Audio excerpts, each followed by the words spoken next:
Vasconcelos e o próprio Jair Bolsonaro, não porque o jornalismo tenha que ter... Bota aí pro Roger cortar, né, Roger? Não que o... eu tô acompanhando aqui. Exatamente. O que acontece? A expectativa gerada em torno disso é porque não é que o jornalista ele tem que desqualificar o entrevistado de maneira alguma, é buscar esclarecimentos de temas importantes, mas é porque o próprio bolsonarismo elegeu a Globo, escolheu a Globo como rival deles. Então... Eles escolheram realmente a Globo como inimiga, né? O Arlânio, essa entrevista de hoje, essa sabatina de hoje, ele é o primeiro, o presidente Bolsonaro. Como é que você vê? Porque no passado, há 4 anos atrás, ficou aquela coisa, né, de aquele mal-estar, aquele momento em que ele questionou o salário da Renata, comparando com o salário do Bonner. Para não ser muito explícito, teve um momento que ele tentou apresentar um livro que foi bastante utilizado durante a campanha dele e foi impedido pelo Bonner. Então, ele sempre viu, desde a sua campanha eleitoral, desde o início da sua campanha eleitoral em 2018, a Globo como uma rival. Mas, claro, a gente... Alan, como é que você vê isso? Eu tenho acompanhado nas 2 últimas semanas o comportamento do Bolsonaro. E o que eu tenho percebido é que a temperatura diminuiu. Então, aquela expectativa que pode estar no seio da sociedade, que ele pode ter alguma ação inesperada por ocasião da entrevista, eu acredito que Bolsonaro hoje ele vai se apresentar de uma forma mais tranquila, sem trazer essas grandes novidades que ele trouxe lá no passado, porque demonstra ser uma pessoa mais, digamos assim, ajustada. Ainda assim, é um tema que preocupa e preocupou ao longo de todo o dia de hoje a equipe do Bolsonaro, justamente porque ele não quis passar por nenhum tipo de treinamento. Ele ouviu o Carlos Bolsonaro, que é o filho dele que coordena as estratégias de mídia social, de redes sociais, mas ele não foi diretamente treinado e tal. Mas entre os temas principais que ele deve falar, primeiro que essa entrevista dele no Jornal Nacional é importante, até para, assim é visto pelos seus assessores, para que ele consiga furar a bolha e consiga falar com a classe C e D, que são as classes mais pobres, né? Vamos colocar assim. Então, um tema que vai ser muito falado, com certeza, é a questão do Auxílio Brasil, de que ele passe a mostrar que ele criou o Auxílio Brasil, reformulou e etc., porque é um programa que ainda é muito atrelado entre as classes mais pobres ao Lula. O Lula é lembrado como quem criou esses benefícios e não diretamente Bolsonaro. E outra questão também rivalizar com o seu principal adversário na disputa eleitoral, que é o Lula.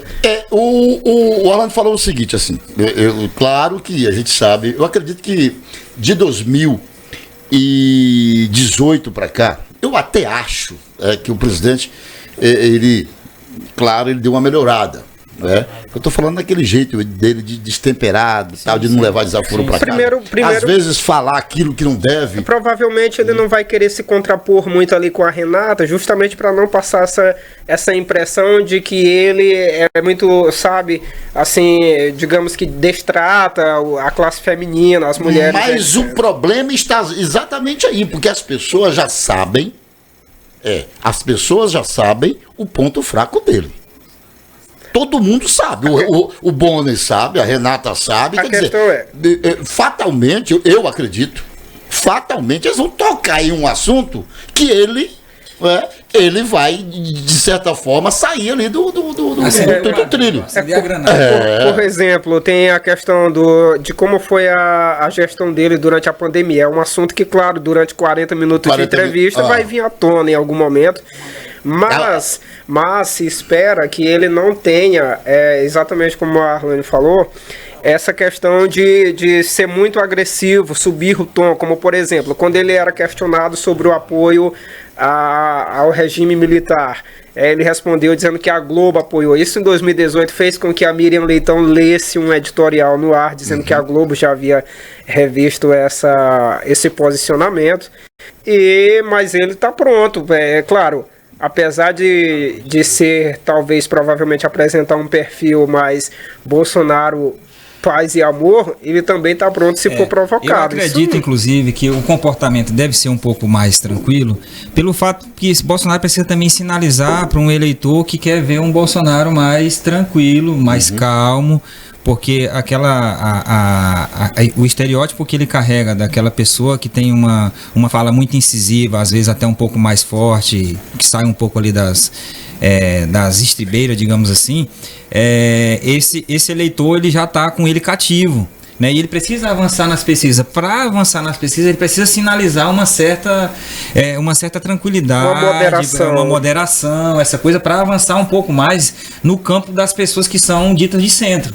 Então é necessário ter esse cuidado. E aí, nesse sentido também, a última pesquisa que foi divulgada hoje, inclusive eu já ia pedir para você tocar nesse assunto, é importante, porque todo dia tem uma pesquisa diferente, né? A última pesquisa, no caso, a mais recente, divulgada hoje, mostra que ele, inclusive o Bolsonaro, sobe 2 pontos aí nas intenções de votos. O Lula se mantém estável com 45%, isso segundo as pesquisas, mas Bolsonaro chega aí a mais 2% também.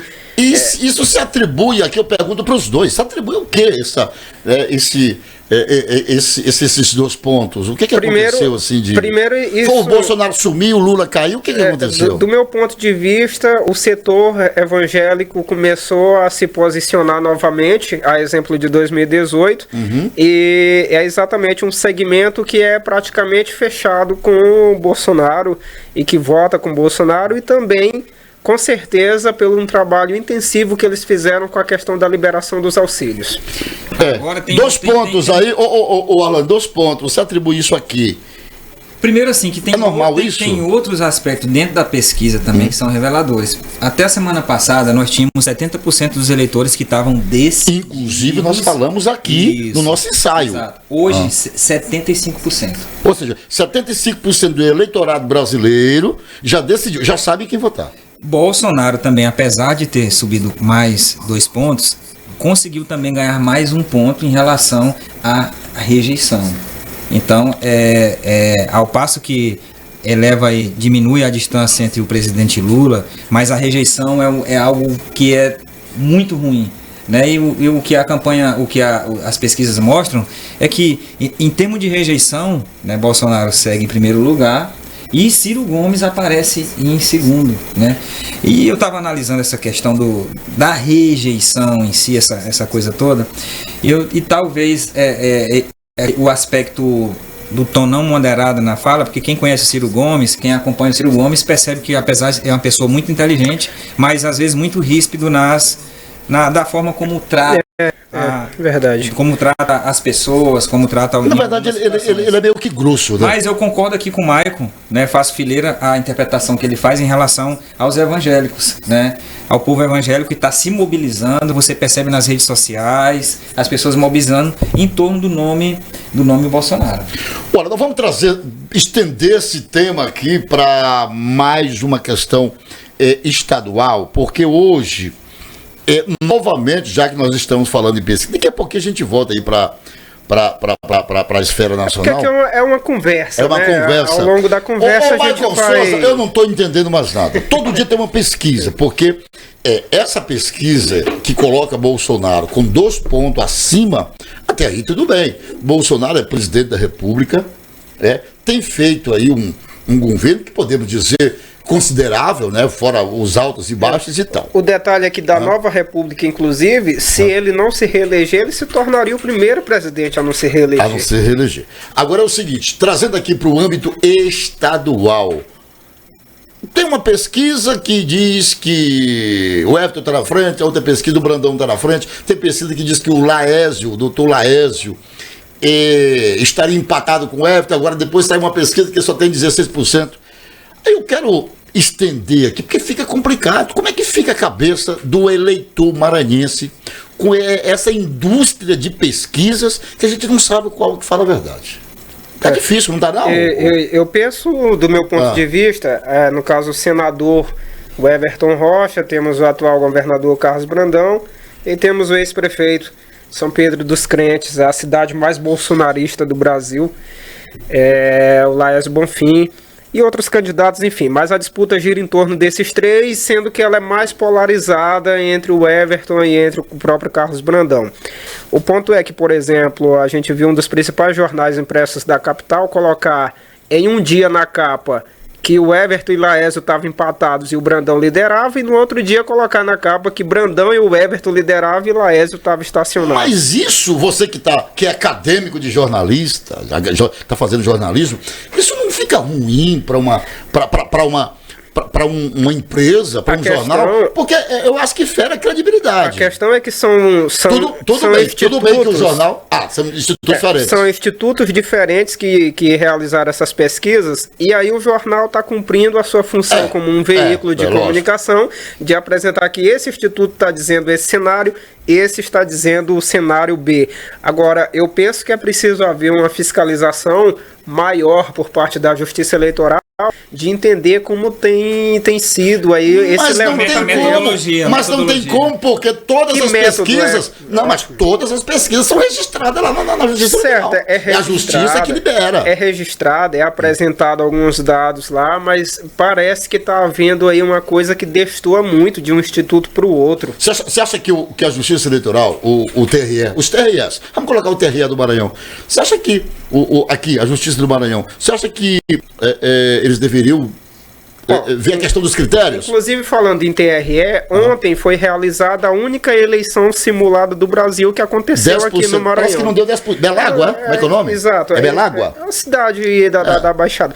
O certo é que não deu 10% dos eleitores votantes. Dos eleitores que estão aptos a votar, no caso, tem aqueles irregulares, enfim, mas foi testado, ou seja, o TRE do Maranhão, ele tem tido essa preocupação nesse sentido das urnas, de manter a lisura do processo eleitoral, mas nesse contexto eu penso que deve entrar a fiscalização das pesquisas. E aí eu estou falando, eu te perguntei agora há pouco, não seria o caso, viu, Lampião, não seria o caso do TRE estipular aí uma espécie de, digamos assim, de reavaliação dos critérios que esses institutos utilizam para coletar esses dados? Eu creio que avalia que nesse caso nós teríamos uma necessidade aí, com base nessa discrepância entre dois institutos, né, que utilizam metodologias estatísticas para levantar, deveria ter um diálogo aí com os dois institutos para... Deveria ter um consenso aí. Tem que fazer deveria ter no mínimo uma conversa aí para saber que pontos foi que levaram a tamanha distorção. Ou que seja especificado em que região foi feito cada pesquisa. Porque se muda muito. Você perguntar quem é que vota no Brandão, quem vota no Everton, no Laésio Bonfim, lá na região de Balsas, você tem um resultado. Você vai na capital, você tem outro. Se você vir aqui para Imperatriz, a Sailândia, você tem outro resultado. Agora, quando se coloca somente na manchete que o candidato tal está estacionado e os dois estão em empate técnico, passa a impressão que isso é no Maranhão inteiro. É no Maranhão inteiro. E não é no Maranhão inteiro. Então você causa uma confusão aí da questão de opinião, de para que lado a pessoa vai votar. Porque tem aquela questão do tal do voto útil, que aí o cara não quer votar naquele candidato, a pessoa não quer votar naquele candidato que está evidente que vai perder, aí ela tende a votar naquele que as pesquisas estão dizendo que vai ganhar. E aí isso a gente sabe que deve rolar muita sacanagem nos bastidores nesse sentido. Agora, meus amigos pediram, só pra, você pode concluir, concluir. Tanto no Maranhão quanto no Brasil, é muito prematuro contar a vitória. Tá iniciando agora. Não tem como. Tá iniciando agora. Não tem como. Né? Então, assim, os números não são essa distância toda, fatos novos vão acontecer. E uma coisa que é importante a gente colocar aqui, Nilton, é o seguinte: pesquisa é ciência. Porque a gente também não pode... retrato de momento. A gente não pode cair no senso comum de tentar descredibilizar a pesquisa científica. Né? Tem um embasamento, tem uma fundamentação teórica, então ela representa aquilo naquele momento. A pesquisa de ontem não representa hoje, porque hoje aconteceram alguns fatos em torno da política nacional e da política, né, do Estado, que mudam. Mais tarde o Bolsonaro vai ter uma entrevista. Hoje, por exemplo, mais tarde tem uma entrevista. Hoje, por exemplo, Maicon Souza, pode mudar tudo. Pode mudar muita coisa. Bolsonaro, de repente, pode dizer algo que agrada. Ou pode perder. Isso. Quer dizer, é um jogo. E ele disse o seguinte, ele disse uma coisa interessante. O levantamento que é feito hoje, a opinião daquele eleitorado hoje, ele não reflete necessariamente em uma outra rodada de pesquisa amanhã, depois. Né? A pesquisa é muito feita de momento. Agora, não se pode colocar em xeque a questão da pesquisa científica, né, da ciência em torno desses levantamentos, porque à medida que vai se aproximando o resultado do pleito, esse resultado, essa previsão, ela vai ficando também cristalina, então geralmente se acerta de fato, mas isso é a véspera das eleições. Até lá, me parece que há 5 dias, há 7 dias, há uma semana só de uma campanha eleitoral, dizer que candidato ganha em primeiro turno, ou que leva-se para o segundo turno, eu acho muito imaturo. Tanto é que tem aquela grande frase, né? Se as eleições fossem hoje, existe essa preocupação dos estatísticos em colocar esse aspecto da coisa, né? Exato. Se as eleições fossem hoje, o resultado seria esse. De qualquer forma, a conclusão, pelo menos da minha parte, causa assim uma confusão na cabeça do eleitor. Não, mas sem dúvida. Causa um embaraço. Sem dúvida, o eleitor maranhense que assiste televisão, que ouve rádio, que acompanham através das redes sociais. De manhã tem um resultado de uma pesquisa, de tarde tem outro resultado. Agora, uma coisa interessante. Pro torcedor é algo muito bacana. Porque você pega o jogo que teve Flamengo e Palmeiras. O eleitor do Flamengo apostava que o Flamengo ia ganhar. O eleitor do Palmeiras ia ganhar. Foi que deu. E aí tem aquele bilhete lá que os caras fazem apostas aí. Ô Arlan, tem aqueles bilhetes que os caras fazem de aposta aí. Quantos não perderam dinheiro naquilo ali? Eu fico imaginando isso aqui. Deixaram de ganhar uma grana, apostaram no Flamengo. Se bem que isso é uma coisa que acontece durante as eleições, que é pessoas apostando em candidatos. Tem gente que coloca R$100 mil. Tem gente que coloca dinheiro. Teve um empresário aqui numa cidade, não me lembro qual foi. Foi Barra do Corda, né? 100 pau. 100 mil em cima da mesa, apostando que o candidato dele ganha do outro aí. Aí a nível nacional teve 2 que cada um apostou a própria Hilux, um com o outro. Mas meus amigos, deixa eu falar uma coisa pra você. Vamos falar de conjuntura estadual com relação a deputado estadual. Vira e mexe, eu não sei se acontece com vocês, mas as pessoas têm receio. Eu estou falando com relação à nossa cidade, sede onde o Sem Meias Palavras está sendo gerado. A Sailândia poderá correr o risco de não eleger um deputado estadual. E aí a gente traz aqui, Maicon, e eu quero que a gente faça uma avaliação. Essa questão de os políticos, quase que na sua grande maioria, eles estão fazendo acordos conchavos com políticos de fora. Eles trazem para cá, eles fazem lá os acordos, seja financeiros, mas trazem os acordos. O eleitor, né? O eleitor aqui embaixo, né? Quando ele vai votar naquele candidato que o vereador tal, que o político tal apresentou para ele, ele não sabe que ali houve uma negociação. Maicon Souza, é prejuízo para a Sailândia, por exemplo, de nós não fazer, por exemplo, um deputado estadual nessas eleições?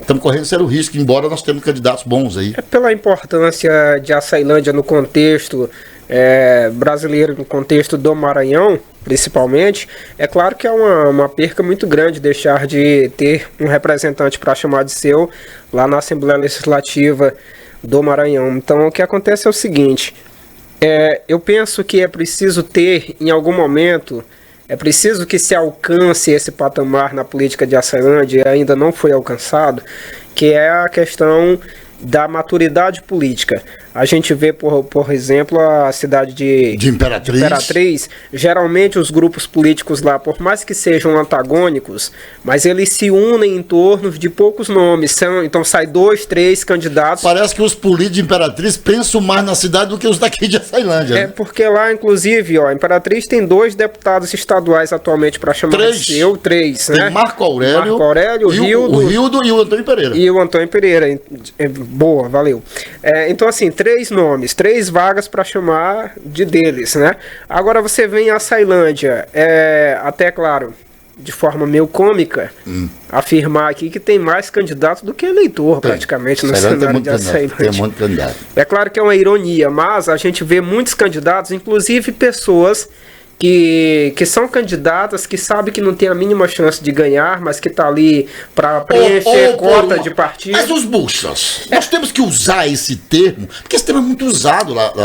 Mas às vezes... Você acha muito pejorativo? Não é. Falar assim, os candidatos buchas? Não, porque isso tem a ver com um mecanismo, para não utilizar aqui, até devido ao algoritmo das redes sociais, mas tem a ver com um mecanismo em que se utiliza a bucha para que haja alguém seja lançado, né? Algo seja lançado. Então, para quem é o nosso lampião aqui já entendeu onde eu quero chegar.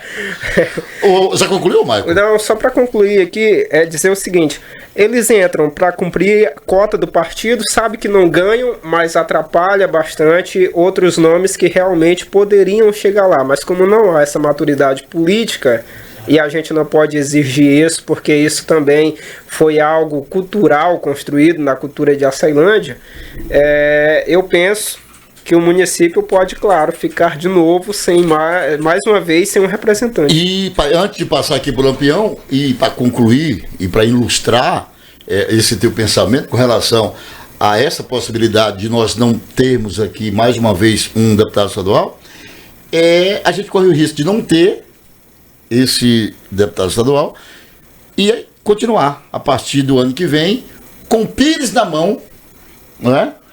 Correndo atrás de deputados para trazer migalhas para cá. Eu não critico nesse contexto, rapidinho só para encerrar aqui, nesse contexto os candidatos de fora, que a gente chama de fora porque a base dele é em outra região, mas vem buscar votos. Vem complementar. Vem complementar em Açailândia. Evidentemente eu não critico, por quê? Porque eu acho que os candidatos que realmente têm chance de ganhar e querem ser representantes de Açailândia na Assembleia, têm o direito de buscar votos em outras regiões, justamente para que eles não sejam penalizados por essa cultura de Açailândia não eleger um representante para chamar de seu. Eu acho, tá aí. Tá aí, o que você acha? Eu acho que o Mike fez uma colocação certíssima. O que eu vejo em Açailândia é que falta uma cultura de pensar a política no ciclo longo, ciclo um pouco mais longo, né? Quando a gente pega os candidatos locais, você vê que as relações que se estabelecem no jogo político, elas não são relações que elas culminam num ciclo mais longo, num projeto de maior alcance, né? E esse fato, e isso causa um prejuízo muito grande. Não né? é pragmático. Não é. E como você bem citou, Maicon, falta essa maturidade na nossa classe política local. E é incompreensível, né? Você pega uma cidade que nem Açailândia, que tem um polo petroquímico, tá? Todas as demais cidades, até a região de Balsas, depende do nosso polo aqui de petróleo para ser abastecida. A gente tem uma área aqui totalmente apta à construção de aeroporto, de cargas. Então, a gente tem um polo siderúrgico muito forte. Olha, o Brasil todo pegou porrada há alguns anos atrás, quando nós tivemos um momento muito delicado, e o polo siderúrgico em Marabá quase que fechou por completo. Aqui ainda continua de pé. E assim, faltam os políticos locais terem construírem minimamente uma mesa de discussão mais ampla e desprovida de certas vaidades, porque talvez o grande problema de Açailândia é o excesso de vaidade no jogo político, e isso deixa um prejuízo econômico e social muito grande para a região, porque Açailândia é muito grande do ponto de vista econômico para não ter representantes na Assembleia Legislativa do Estado e federal também. Ficar com Pires na mão. Mas você falou da questão da vaidade, e eu tenho batido nessa tecla, Maicon Souza e Arlane, sobre essa questão da vaidade dos nossos políticos locais. Eu ouvi uma frase e eu coloquei isso no meu cotidiano. Na época do então governador José Reinaldo Tavares, que hoje faz parte da cúpula, né? Como o Maicon Souza costuma dizer, faz parte do núcleo duro do governo Brandão, que é o José Reinaldo. E Zé Reinaldo Tavares, quando era governador, teve aqui e ele disse uma frase interessante. O que aconteceu, gente? O que foi? Tá. Ele disse uma coisa interessante. Ele disse, olha, abre aspas, todo político deveria e deve pensar da seguinte forma: os meus interesses pessoais não podem vir primeiro do que os interesses da minha cidade, do meu estado ou do meu país. O que se vê em Açailândia, lamentavelmente, e aí a gente está falando aqui de vaidade, e o que se vê é isso. é um festival de vaidade, são pessoas que no ponto de vista eleitoral não tem como seguir, não tem. Primeiro tem gente mas se coloca em uma situação de disputa. Olha, Nilton, e outro detalhe importante também que eu vejo nessa disputa é que, claro, todo mundo, quem vota tem direito de ser votado. Claro. De e aqui ninguém está tirando direito de ninguém, não. Ninguém está tirando questionando. Porque nós temos também candidatos de excelente qualidade. A gente não está questionando esse resultado. E nem a qualidade como ser humano, como pessoa, de quem está sendo candidato. Agora, muitos desses candidatos aí, inclusive, não se unem e lança 2, 3 nomes no máximo, justamente porque nem está pensando em ganhar a eleição de deputado, mas já projetando uma eleição para prefeito, para testar quantos votos um tem na frente do outro, para ver quem vai ser vice do outro. Então, assim, vai de encontro ao que o nosso amigo Arlânio disse, que não pensam de forma pragmática no depois, em anos, em construir algo duradouro. E enquanto isso, meus amigos, a Ceilândia padece. Padece no ponto de vista econômico. Por quê? A Ceilândia vai fazer o quê? 39 anos já fez? 39? 40? Já vai fazer 40. 40 já tem 40. Agora você pega o seguinte, se você for analisar, eu moro em Ceilândia há 20... Tem quantos anos, Luiz? 24. Eu moro há 25 anos. Aqui nessa cidade. E eu cheguei aqui, a cidade era dinheiro, era outra situação. Agora deixa eu falar uma coisa pra ti. Se você for analisar mesmo, a Ceilândia, se você for fazer você que conhece mais do que eu, a Ceilândia já era para ser uma cidade diferente. Por exemplo, no ponto de vista econômico, nós já tivemos aqui oportunidades de ter aqui um curtume. Aquela fábrica da Skin que está lá em Caxias era para estar aqui. Daqui a pouquinho o Arlânio vai fazer isso, vai falar isso. Nós era para termos aqui uma fábrica de jeans. Você sabe por que nós não tivemos isso? Porque quem estava no comando do município não houve interesse. Há quase uma década, inclusive a Ceilândia foi considerada pela revista Veja, uma das principais publicações do país, como uma das futuras 20 metrópoles do Brasil, e a gente não viu isso se concretizar, apesar de todos os prognósticos dizer que isso se tornaria realidade. Uma cidade tão importante quanto a Ceilândia... E é um desenvolvimento, Arlânio, que ficou perdido no meio do tempo. Além de uma cidade tão importante como a Ceilândia, no ponto de vista econômico... ela não era para estar aí amargando aí em torno de... Nós temos aí em torno de 12, 13 mil pessoas desempregadas. Pessoas passando fome. Eu arrisco dizer que pouco mais. Se não fosse a VB, eu sempre costumo dizer, se não fosse a VB aqui em Aceilândia, o que seria dessa cidade? Porque o comércio não aguenta. Então, o que você acha que faltou? Sendo um pouco redundante, porque já sabendo a resposta, que faltou foi interesse por parte dos políticos que passaram pela prefeitura. Mas todas essas riquezas, todas essas oportunidades que gerariam emprego, que não vieram para a Ceilândia, que hoje está fazendo falta, você não acha que tudo isso fez com que a Ceilândia retrocedesse, ou melhor, deixasse de crescer e ficou ali estagnada? Perdemos a oportunidade de crescimento. Perdemos a oportunidade de crescimento. Perdemos a oportunidade de crescimento. Você pega uma situação que o país está, como bem mencionou o Maicon, numa das publicações da revista Veja, há quase 10 anos, que apontava a Ceilândia como uma das cidades do futuro, digamos assim. E isso não aconteceu porque faltou comprometimento político com a causa. Então faltou a classe política abraçar esse sopro que teve de oportunidades para a nossa região. Então essa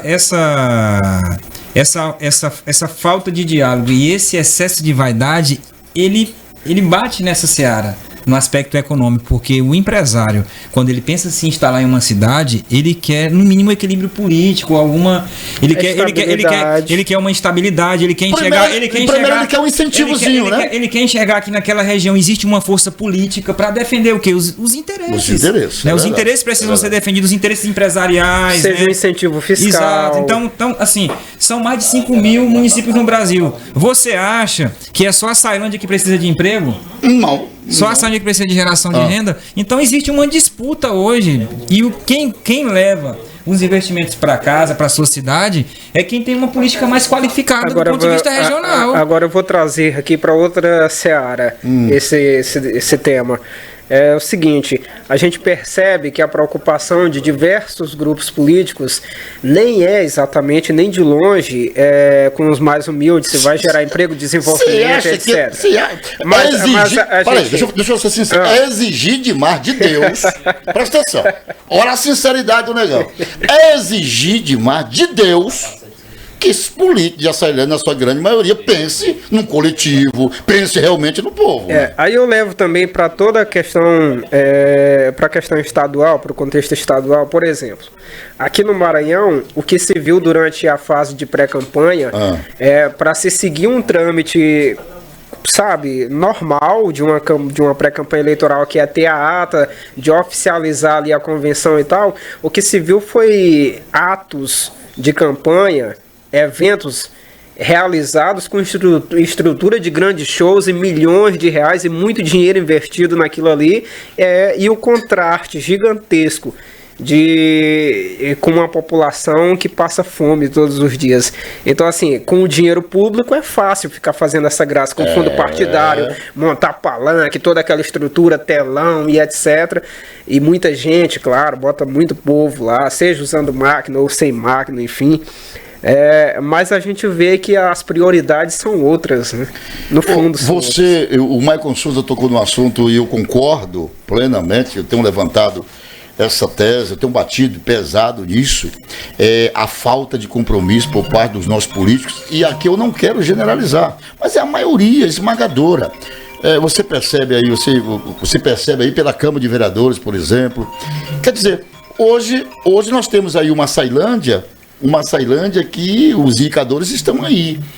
O número de pessoas desempregadas é altíssimo. Você não vê muita coisa, você não vê algo palpável que se pode dizer assim. Eu acho que daqui a 2, 3, 4 anos, eu acho que essa realidade vai mudar. De que forma você vê isso? Você vê uma luz no fim do túnel com relação a essa questão de Açailândia, de quando as coisas começam realmente a melhorar? Não, eu não vejo. Você não vê luz no fim do túnel? Você vê, Maicon Souza? Nesse momento eu não vejo porque a classe política não sinaliza. Não existe uma sinalização em relação a isso. Se você pegar os programas de governo de todos os candidatos que estiveram participando das últimas eleições municipais, você não observa algo substancial dentro dos programas de governo. E eu acho que isso é muito interessante, talvez até a gente trazer para cá, para esse espaço, pegar os programas de campanha dos diversos candidatos, para a gente se debruçar um pouquinho aqui, conversar e dialogar com quem acompanha o podcast Sem Minhas Palavras, porque a partir dessa leitura desses documentos é possível a gente perceber se existe alguma fala qualificada ali ou se são palavras soltas. Porque às vezes... Palavras soltas. Às vezes, e quando eu digo às vezes, são muitas vezes, tem ideias que são mirabolantes. Tem ideias ali que não se aplicam, por exemplo, na prática. Aqui em Açailândia parece que quando é campanha eleitoral, principalmente para o executivo, se tem contra C, contra V no programa de governo, porque nunca é apresentado soluções. Mas a Açailândia é interessante, Maicon Souza, essa questão de contra C, contra V. Túnel, proposta até de construção de túnel aqui em Açailândia, eu já vi aqui de cada ideia mirabolante em Açailândia de pessoas que queriam ser prefeitas, desde como acabar com as erosões do município até... Mas tem coisas sabe, umas coisas que não se aplicam em lugar nenhum do mundo. Eu, pra mim, assistir o horário eleitoral em Açailândia, pra mim, é bom demais. Pra mim, sabe, é um momento, pra mim, sublime, sabe aquela coisa maravilhosa de ver a palhaçada. Deixa eu falar uma coisa pra você. Começa a gente dizendo que é candidato. Candidato. Eu sou candidato. E vou resolver os problemas. Pior ainda. Sabe o que eles fazem? Eles só sabem dizer uma coisa. Presta atenção. De cada 10, você pode assistir o horário eleitoral gratuito. Agora em 2022, 2024 vai ter eleição. Você pode assistir. De cada 10 candidatos, quando eles vão para o horário eleitoral, eles só dizem assim: parece que é tudo combinado. se eu for eleito, eu vou trabalhar pela saúde, educação e dar uma melhor qualidade de vida para o povo. Clichê, né? Clichê, batido. Todos os três falam a mesma coisa. Agora, meus amigos, eu vou falar uma coisa aqui, eu não sei se os colegas concordam. E eu me atrevo a dizer, trazendo aqui para o Parlamento Mirim, eu me atrevo a dizer, você sabe quando é, essa aqui vai para o corte, viu, Marcos Souza? Você sabe quando é que o vereador começa a se corromper? Que dia é? Quando ele começa realmente a prender o rabo, assim, a se prender, é quando ele se elege. Primeiro que logo às vésperas de tomar posse para o mandato, tem a votação do presidente. Mas é o seguinte, funciona da seguinte forma. A conta tá grande. O cara se elege vereador. Tá bom, o Arlane se elegeu vereador em um partido e o Maicon Souza em outro. Vocês foram adversários. Não é? Mas eu sou candidato a prefeito e ganhei a eleição. Tu não teve na minha coligação e nem o Maicon Souza. Chegou a eleição, eu aqui ganhei a eleição como prefeito. E aí já o puxa-saco ali, tem o assessor, já deu a relação dos 17 vereadores. De uma forma institucional, eu, Newton César, prefeito eleito, o que eu vou fazer? Eu vou ligar para os 17 vereadores e vou parabenizar. Concorda comigo ou não? Concordo. Vou parabenizar. Ali é o prefeito, agora acabou a disputa. Só que aí é um gesto institucional. É um gesto institucional, né? Acabou a disputa. É a primeira ligação. Você sabe quando é a segunda ligação? Eu vou ligar para eles para um almoço, né? Para a gente tratar sobre a Ceilândia e tal. Na verdade, porque é um prefeito e mais 17 vereadores. Nada mais do que normal, né? Vamos tratar de Ceilândia. Só que nesse almoço, né, na verdade, foram falar pouco de Ceilândia. Nesse almoço, eu vou chegar para os vereadores e dizer, meus amigos, como é que tá as coisas? Tá bom. Aí você vai ouvir a chiadeira. Rapaz, ainda tô devendo tanto da campanha. E tal. Rapaz, a coisa não tá boa. Sabe o que eu faço? Para fazer o seguinte, eu vou mandar resolver esse negócio, porque eu já ganhei a eleição, já vou gastar por conta, né? Né? Vamos ver aqui, como é que tá aqui aquele negócio lá, para ninguém ficar ali cobrando. Nós vamos trabalhar, todo mundo junto, por Ceilândia. Aí o cara tá devendo. O cara chega na casa dele, não pagou o carro de som, não pagou o boca de urna. A condição é mínima. De exercer o mandato. E aí o cara quer se livrar daquela conta. E o prefeito vai ajuda. E dá. Só que aquilo ali vai custar caro. Vai custar, sabe o quê? A eleição da presidência da Câmara. Vai custar a independência do parlamentar. Aí vai custar a independência, porque o prefeito vai dar, mas vai querer que elege o presidente da Câmara. Ou não é assim, Maicon Souza? É assim aqui em Ceilândia e também eu penso que é um retrato do Maranhão, do Brasil, porque isso aí... O cara começa a prender o rabo no dia que se elege. Tá, mas eu penso que a Ceilândia não inventou a roda. Eu acho que ela segue um padrão político aí. Mas, infelizmente, isso não faz bem para a população, é claro. Não deveria fugir, ser assim. Se esconder, ficar sem trocar a cueca, sem trocar a calcinha, ficar com a boca sem escovar o dente, em véspera de eleição da Câmara, isso é normal, meus amigos? Agora tem um detalhe, jabuti cabeça de estaca não tem asa para subir lá, alguém colocou. Então, agora sim, essa questão aí é porque fechou ali o pacotão, eles são levados para algum lugar, porque tem que votar no candidato tal. Tá acertado aquele acordo ali, e aí pro candidato B não encontrar eles e vir novas propostas, são levados pra fazenda. Sim, mas aí como é que fica a questão da palavra, a honestidade, o princípio do camarada? Quer dizer, uma palavra não basta? Tá, mas tem o cara tem que ficar preso? Mas eu vou discordar aí. Ele tem que ficar preso? Pelo amor de Deus. Eu vou discordar, parte disso é culpa. Parte disso é culpa do eleitorado, que sabe justamente que às vezes tem figurinhas repetidas lá, que não deveriam estar mais lá, e eles colocam lá de volta por alguns 50, 100 reais. Se sair perguntando na cidade em quem você votou para vereador na última eleição, o pessoal não vai... Não, pelo amor de Deus. O cara, o que veio a Ceilândia... Mas sabe por quê? Porque o gás que ele recebeu lá na campanha eleitoral já acabou, então ele não lembra mais quem deu. Você sabe qual que é a situação de Ceilândia? E eu mando um abraço aqui ao Naziel Bezerra, que foi candidato a vereador, e ele sabe muito bem disso. Olha, tem pessoas que eu conheço que criam projetos a cada 2 anos, projeto de vida. Por exemplo, eu conheço pessoas que a cada eleição, ela cria um projeto. Olha, essa eleição aqui eu vou fazer o quarto da minha filha. Aí o outro diz, ó, essa eleição eu vou fazer a minha calçada. Aí ela sai de comitê em comitê pedindo 2 sacos de cimento, 1 milheiro de tijolo e termina fazendo aquilo que ela projetou. E quando eu vejo também, por exemplo, tomba um veículo com carga, e logo ali pessoas nem se preocupam como que tá o motorista lá, mas já vai lá e pega os fardos de refrigerante, etc. Cria todo aquele tumulto, leva, sabe, a carga. Enfim, aquilo ali para mim não tem muita diferença do que os políticos fazem quando vê as verbas públicas diante deles, não. Tu gostou da comparação? Então assim... Você gostou? Eu pensei assim, menino tá doido? Que comparação foi essa? A culpa... Aí depois eu fui entender. A culpa é do eleitorado mesmo. Mas deixa eu falar uma coisa pra você. Você não falou sobre esse caso que nós colocamos aqui, mas assim, os políticos agem dessa forma, por quê? Porque ele comprou voto, ele facilitou, ele deu 1 milhão de tijolo, ele deu isso, ele deu aquilo. Quando ele chega na Câmara, ele se acha na obrigação de fazer o que quiser, né, Alan? É uma relação promíscua que envolve diversos atores, entre eles o próprio eleitorado que participa dessa relação de promiscuidade. Né? Passa no processo eleitoral, passa pela compra ilícita de sufrágio, que isso é impedido pela Justiça Eleitoral, mas que infelizmente, né, a própria Justiça Eleitoral não tem pernas para exercer uma fiscalização mais ampla em torno do processo eleitoral. Né? Quem conhece como é o dia anterior, a noite anterior de um processo eleitoral, sabe que as cidades brasileiras não dormem. Né? Tá todo mundo acordado na madrugada esperando um carro passar ou uma moto passar com dinheiro para jogar para a turma. É ou não é?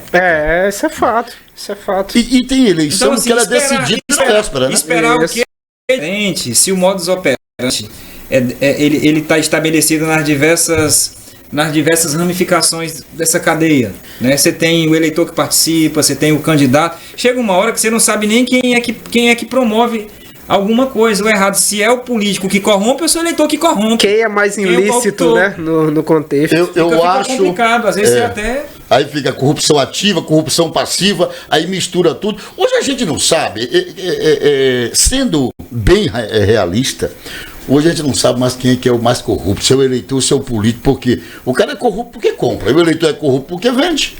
E eu penso que todos esses que ocupam cargos políticos públicos à base de votação é notório, claro, já está aí. Quando eu digo a base de votação, ou seja, eles não prestaram concurso, eles não fizeram a prova e passaram, então lá. A prova foi ir para a urna e teve quem votou o suficiente para ele se sentar ali naquela. É interessante, isso puxa uma outra discussão, né, que é em relação ao fundo eleitoral, né? Muitas pessoas defendiam lá atrás, né, que tinha que ter o financiamento público de campanha, a discussão vai aumentando e tal, e nós chegamos hoje quase 5 bilhões de reais, né, que em tese seriam suficientes. Dinheiro que vai circular nessa eleição. Dinheiro do contribuinte, né, que vai circular nas eleições, distribuído proporcionalmente entre de 32 partidos, né? Então, assim, isso não é suficiente para conter, né, as práticas que tem no processo eleitoral. Então não é só 5 bilhões. Porque então, veja, muito mais. Não é só 5 bilhões. 5 bilhões é dinheiro do Estado que está sendo colocado lá a serviço desse processo. Mas esse mesmo fundo partidário é usado por partidos políticos para financiar viagens de jatinho, melhores jantares, hospedagem, etc. E está correto diante da Justiça Eleitoral, porque criaram aquele mecanismo para ser utilizado pelo partido. Então, assim, desde o começo é uma farra já pronta, já preparada para que seja exatamente deste modelo. Tudo isso aí vai acabar lá embaixo. Acaba quem pagando? A ponta. Isso tudo vem dentro de situações, né, que você tem que pagar comprando um tênis, comprando um quilo de carne, 1 quilo de feijão, uma lata de manteiga, porque ninguém dá nada de graça. Ô Nilton, e me responde aqui, ninguém dá nada de graça. Me responde os dois. Se o cara quer ser candidato, e se ele quer, não todos generalizando, mas se ele quer mentir lá para o povo, no rádio, na televisão, nas redes sociais, não deveria ser ele próprio a tirar do seu bolso recurso para bancar aquilo ali, já que é algo que ele quer, não é algo que o povo pede, vai lá e se lança, a gente quer bancar a sua campanha. Então o cara tinha que tirar do bolso, ele tinha que pagar a campanha dele. Isso já acontecia ao que no passado, aí vieram com a questão de criar a verba pública para evitar que empresas privadas fizessem ali aquele conluio com candidatos e quem ganhasse ia beneficiar a empresa tal.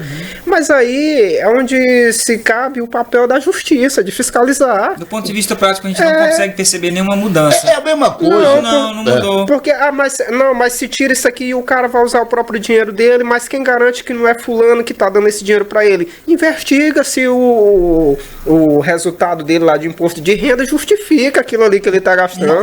Mas é a mesma coisa. É uma coisa que todo mundo sabe, mas parece que faz vista grossa com relação às licitações que acontecem nas prefeituras. É claro, é notório que todo candidato a prefeito, quando faz a sua campanha, ele recebe dinheiro de parceiros, de empresas. Tem pessoas que jogam dinheiro em campanha, joga 200, 300 mil, faz o acordo com o candidato o seguinte, olha, se você ganhar, eu vou botar uma empresa lá para me tirar meu dinheiro e tal. Se você não ganhar, não tem problema não, é um risco.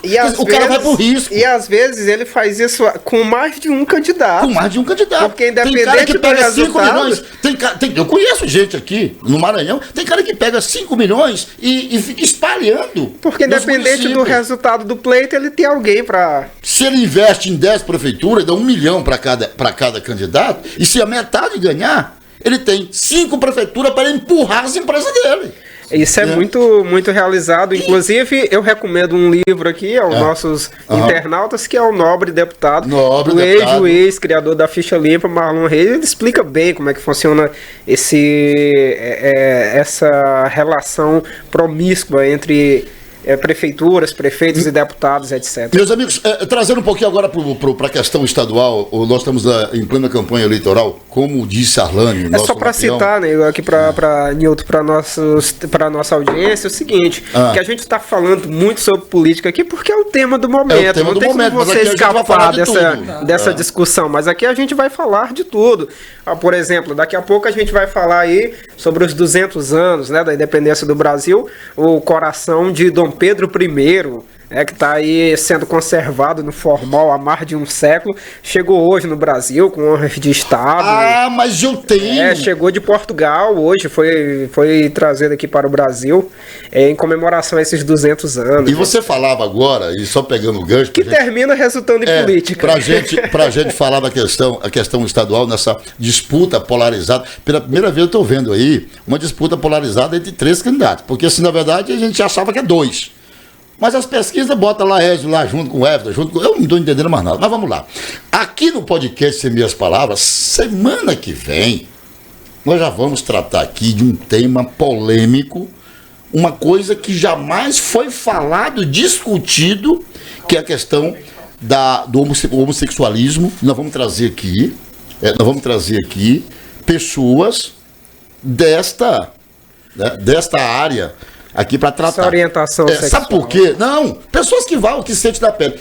Nós vamos falar aqui, por exemplo, Arlane, eu vou trazer aqui o Josué Sóteres, que ele vai falar, inclusive, porque ele, como eu, como você, ele não concorda com aquele tipo de homossexual. Um pouco mais extravagante, entre aspas. Bullying, sabe? Eu acho que o camarada tem que... Então nós vamos tratar aqui desse assunto aqui, inclusive já convidei ele para estar aqui. É um assunto polêmico, nós vamos tratar aqui no programa essas questões, essas questões LGBTs, essas questões... São coisas polêmicas que realmente... vai valer a pena a gente discutir aqui. Então, semana que vem, nós vamos falar desse assunto. Ainda voltando para a questão da seara estadual, eu quero dizer o seguinte. Brandão não foi o debate da TV Difusora, meu povo, alegando que a TV Difusora não é isenta. Que a TV Difusora não tem isenção, que a TV Difusora não sei o quê. Mas tem um porém, o debate era com os demais candidatos, não era com jornalistas da casa. Não era com os jornalistas da TV. Mas a assessoria de Brandão esqueceu de mencionar isso, né? O debate era entre os próprios adversários dele no pleito. Não tinha jornalista, era o único que ia mediar, gente. Ia mediar, ia dizer, candidato, seu tempo é tal, seu candidato, seu tempo cedeu. As interpelações Quem iria fazer como fizeram? Ficaria nas réplicas e tréplicas. Pelos próprios candidatos. Eu achei que foi um ato, uma regada. Eu achei que foi uma... Sabe? Na sua opinião, Brandão arregou. Brandão arregou. Correu do primeiro debate. De análise gritante, deixar de participar. Você acha? Sim. E na entrevista agora, a TV Difusora, quinta-feira, gente, quinta-feira é debate pro Senado. Você acha que Flávio Dino vai arregar? Com Roberto Rocha? Eu acho que não, meu palpite. Eu acho que Flávio, acho que Flávio o Flávio ele nunca negou convites de entrevistas no plano nacional para debater sobre o bolsonarismo, etc.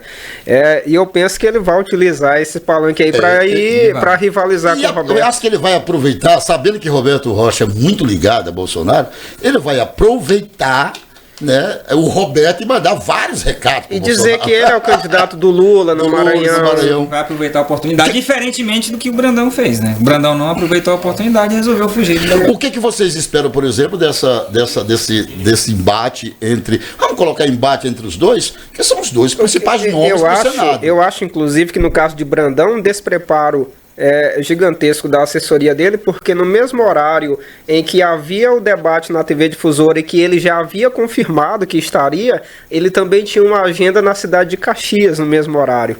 Então provavelmente já tinham essa carta na manga para justificar o fato dele não ir para a Difusora, mas aí do nada ele foi lá no Twitter e disse que era a TV Difusora que não era isenta e que por isso ele não foi, etc. Arregou. Então vocês concordam que na quinta-feira, na TV Difusora, Flávio Dino não vai arregar? Não vai. Flávio Dino vai? Ele vai. Vai participar. Ele vai, eu acredito que ele vai. Meus amigos, mas tem um tema aqui que eu não sei se vocês estão acompanhando. Lá em Timon, no Maranhão, Chico Leitoa, ex-prefeito de Timon, autor de uma campanha chamada Arrastão da Vitória, em 1992, em que projetou ele, que ele foi prefeito e tal. Chico Leitoa ensaiou uma candidatura a deputado estadual, e aí, segundo ele, em um vídeo, Maicon Souza, ele postou de que estava sendo perseguido, inclusive pelo próprio governador, Flávio Dino, ou vereador Brandão, porque eles apoiam o Everton, e parece que as oposições, alguns candidatos foram lá e começaram a entrar com denúncia lá, representando e tal, aquela coisa. Moral da história, Chico Leitoa desistiu da candidatura, Luciano Leitoa não estava no plano dele, ex-deputado estadual, ex-deputado federal, ex-prefeito 2 vezes de Timon. Não estava no plano de Luciano Leitoa ser candidato. Luciano Leitoa é uma das pessoas mais importantes na campanha do Everton, nos bastidores, na coordenação. E Luciano Leitoa gravou um vídeo essa semana explicando por que é candidato, por que ele é o candidato. O que ele disse? Abre aspas. Eu sou candidato porque eu sou grupo. E no nosso grupo tem bons nomes. Só que esses nomes não se desincompatibilizaram a tempo. Porque o nome era o Chico Leitoa. Aí eu pergunto para vocês, Luciano Leitoa no lugar de Chico Leitoa, o que está dando? Uma disputa de 2 primos de sangue. Filho de um irmão, outro de outro. Luciano Leitoa contra Rafael Leitoa. Lá em Timon, Arlan. Primeiro assim, que é importante a gente ressaltar que a família do Luciano, a família Leitoa lá em Timon, eles são muito ligados ao PDT de longas datas. Eu até diria que o Luciano Leitoa foi um quadro muito qualificado do PDT que passou uma temporada no PSB. Né? Quem acompanha a política do estado do Maranhão sabe que Luciano... Você já foi do PSB junto com o Luciano, já? Esteve presidente do partido, né, por uma grande temporada e acompanhou a vitória esteve no PSB quando, inclusive, Roberto Rocha foi eleito senador. Né? Essa costura toda passou por Luciano. Na época, há 8 anos atrás, essa construção dessa frente mais ampla do Maranhão para derrotar, né, a família Sarney. Mas o Palácio dos Leões, ele é uma máquina que encanta as pessoas, né? E eu acho que é exatamente isso aí que aconteceu, né? O primo dele como deputado, fechou questão com o governo. Luciano não tinha como caminhar mais com o PSB, porque historicamente a vida da família está ligada, né, politicamente ao PDT, e aí culminou no racha. Se de um lado o primo dele, né, declarou apoio ao Brandão, mas cabia a ele, cabia a ele nesse momento, né, fazer o contraponto, porque senão aquela região lá a região de Timon ia ficar sem um contrapeso na política estadual. E daí eu vejo dessa forma. Maicon Souza, você tem acompanhado essa situação, essa novidade aí, o Luciano tendo que assumir o lugar do pai? Sim, e aí quando você coloca essa questão da rivalidade entre familiares, os dois primos, a gente viu isso acontecer também recentemente com o Miguel Arraes e a Marília Arraes, e foi uma disputa como poucas vezes se viu entre parentes. Companheiros, política não tem limite, o nível foi lá embaixo, e sem importância de família, de ser sangue, etc. A gente espera que esse cenário não se repita na cidade de Timon. Mesmo porque política, família à parte. Agora vamos fazer aqui uma comparação. O Luciano, né? O Luciano é o filho do Chico, obviamente. O Chico é irmão da mãe do Rafael. Sim. Né? Aos domingos, será que essa família almoça junto com uma galinha caipira? Será, Rolando? Se quem não é parente almoça junto, você imagina quem é parente, rapaz. Essa confusão é só na cabeça do eleitor. Eu aposto que na hora da galinha caipira, um abraça o outro e diz assim: tu vai pra lá, eu vou pra cá. Faz o seguinte: fica a coxa comigo, coração contigo. Faz o seguinte: palanque, agora galinha caipira à parte. Galinha caipira à parte. Meus amigos, vamos falar aqui para a Imperatriz. A Imperatriz está se desenhando aí, nós estamos chegando na parte final, mas está se desenhando a Imperatriz do Maranhão. Nessas eleições agora, pelo que a gente está vendo aí, uma situação que poderá ser um pouco inusitada.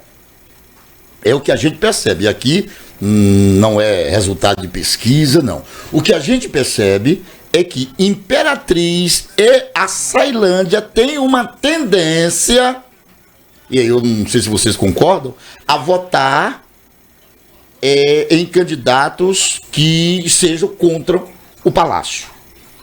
Vocês têm sentido essa tendência, começando por você, Maicon Souza? Porque lá em Imperatriz, a gente tem feito essas observações.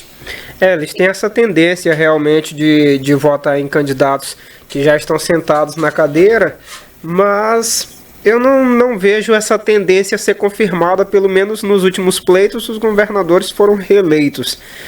Mas aqui a nossa região tem essa tradição, e até por isso a Imperatriz tem sido vista como uma das principais cidades que apoia o Laércio Bonfim.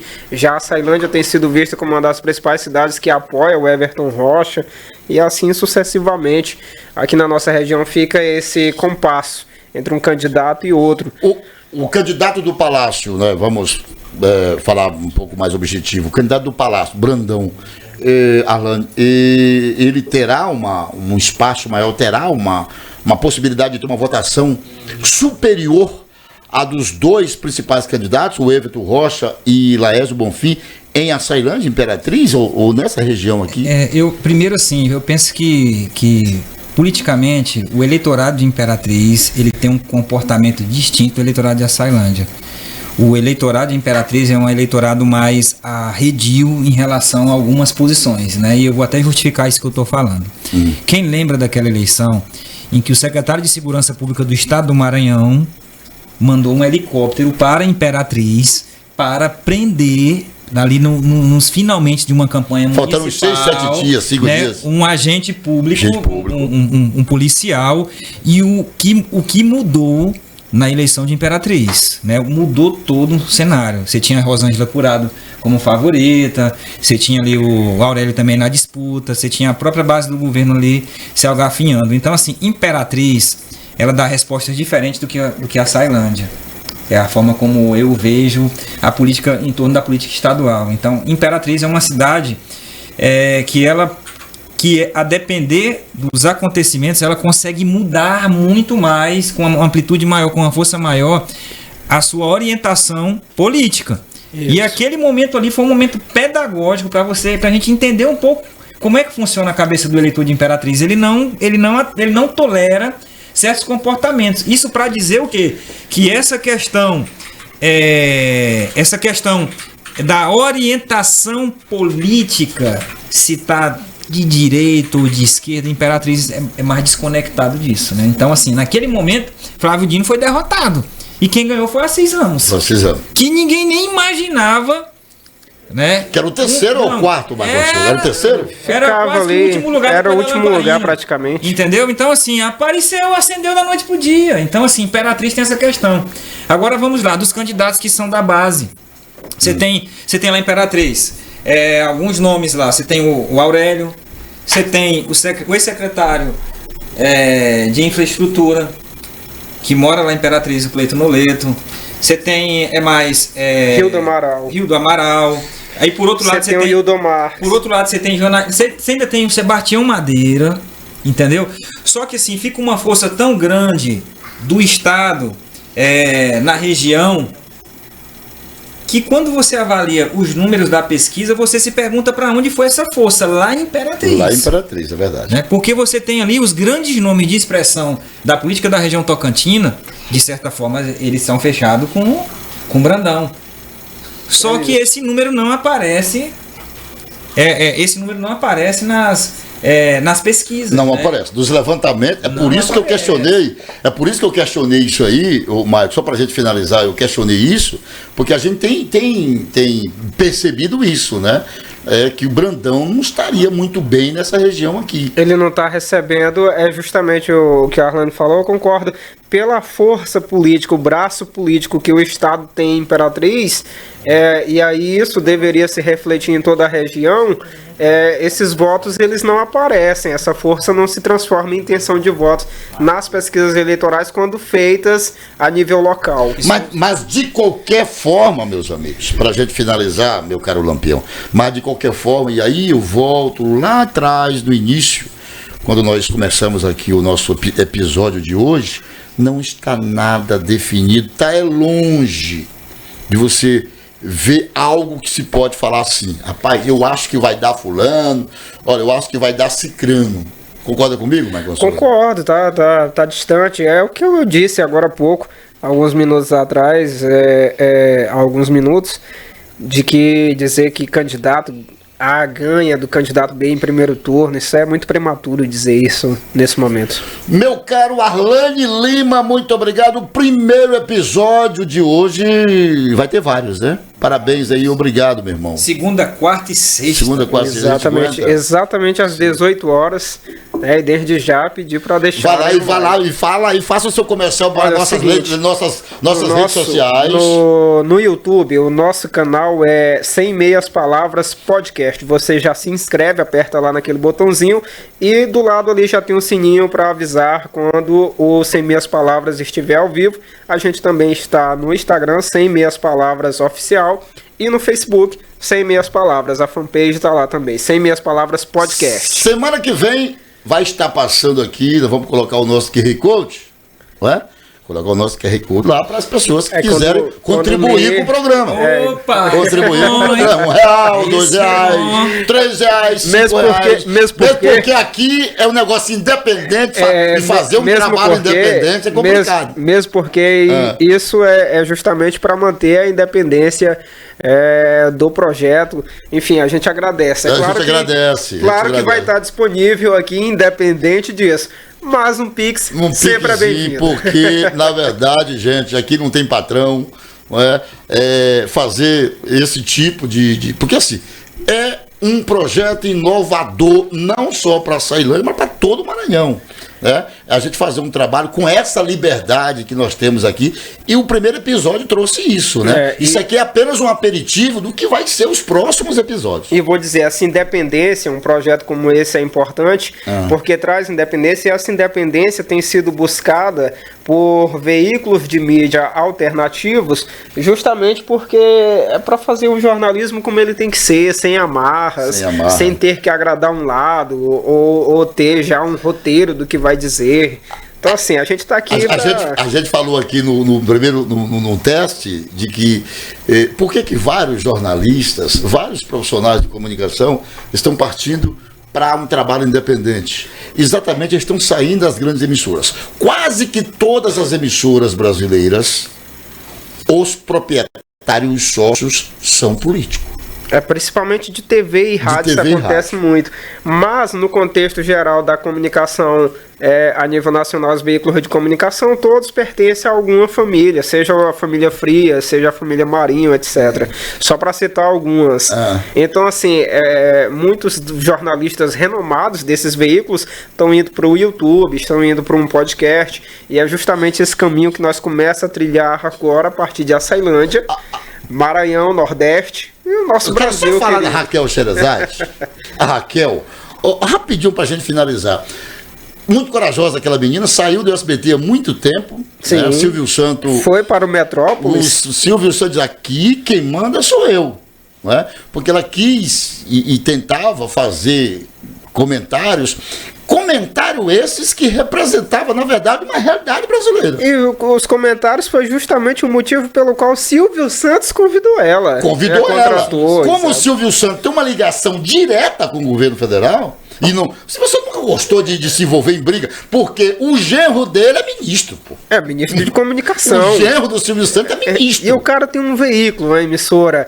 Então daí já é o melhor retrato daquilo que a gente quer dizer aqui, exemplificar. E aí a Raquel, pertence a uma família. Pelos mesmos motivos que a Raquel foi contratada, ela foi demitida. Exatamente. Chegou uma hora que os comentários não eram mais convenientes. Viu como é que é o negócio? Interferiu na linha editorial e nessa linha aqui você não pode passar dessa linha. Exatamente. Esse aqui é o ponto da gravação. Muito obrigado, filho. Muito obrigado, viu? Uma noite maravilhosa para todos que estão aí. Tá bom. Muito obrigado. Marcon Souza. Um abraço e, claro, na quarta-feira a gente está de volta às 18 horas. Deixa o like, compartilha, comenta aí embaixo. Agradecer a toda a nossa produção, um grande abraço, muito obrigado. E até quarta-feira com mais um episódio, o segundo episódio do podcast Sem Meias Palavras. Tchau. Quais são os cortes? Puxa, esse negócio bem, gente.